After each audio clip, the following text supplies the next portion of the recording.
Let's talk through a little bit about the structure and why in the world you would want to take the time to do these.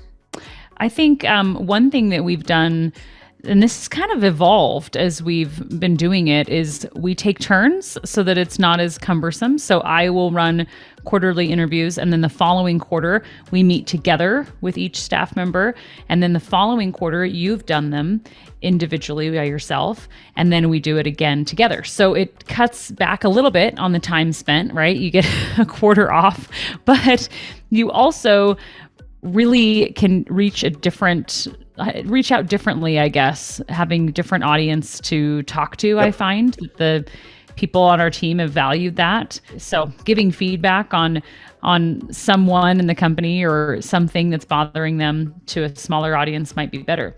So that's the first thing.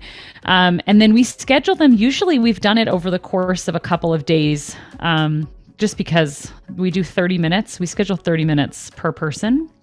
And our team, we have a team of about 15.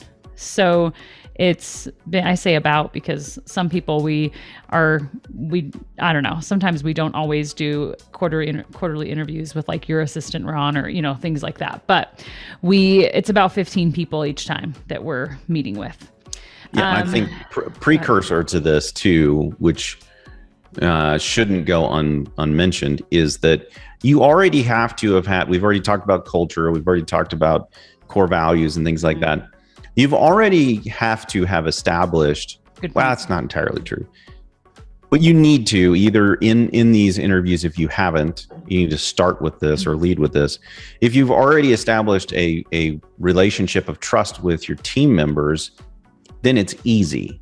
Because they trust you that if they tell you something that they're feeling that they're not going to get fired or reprimanded for it, this is a safe time to be able to mention the things that they want to. And we had some people on our team this time who are newer, haven't had very many of these, and they're like, "Man, I don't know,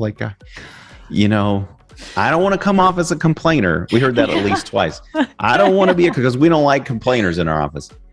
But there's a difference between complaining and just stating the way things are from their perspective.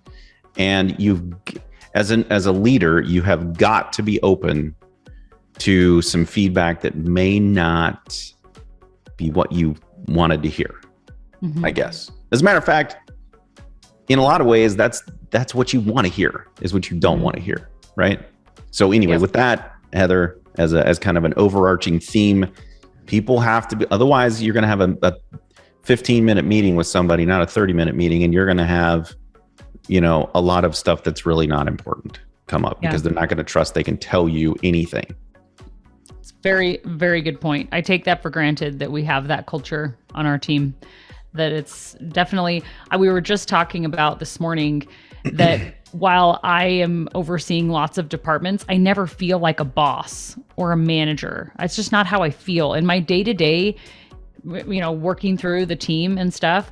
And Ron, you articulated it really well this morning. You said that's leading. You're being a leader instead of a manager. And I was like, yes, I hope I am, because that's how I feel, that I don't feel like I'm barking orders as much as, okay, guys, we're working toward this common goal.